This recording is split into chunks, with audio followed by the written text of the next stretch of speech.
The judge denied bail for a 19-year-old who screamed loudly in court, trying to act crazy. The suspect is 19-year-old Damon Kemp. He was initially not arrested for murder, but for an armed home invasion. While investigating that case, police further discovered that he was suspected of killing his roommates, Trey Ingram and Jordan Payton. Trey Ingram was a promising young boxer who was well known in the local community. He was working hard to reapply to BCU to complete his education. Family and friends described him as a helpful, kind-hearted young man. Because of his kindness, he allowed Damon Kemp to stay at his home for free. However, this kindness ultimately led to tragedy. The second victim, Jordan Payton, was a friend of Trey's. Like Trey, he was also young and had a bright future ahead. After Damon Kemp's arrest, he made his first court appearance. He was pushed into the courtroom in a wheelchair, showing extreme emotional instability. God!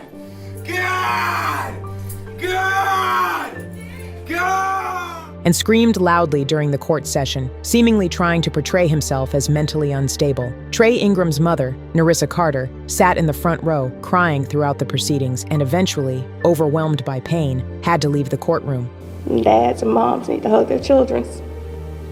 Because you might get a phone call like we did and you won't get a chance to hear their voice anymore. Back inside, when the judge read out Damon Kemp's charges and rulings, I do believe that there is probable cause for the arrest. His facial expressions and emotions appeared increasingly abnormal. Damon Kemp's own family and friends also shed tears in court, but their sorrow sharply contrasted with the overwhelming grief of the victims' families.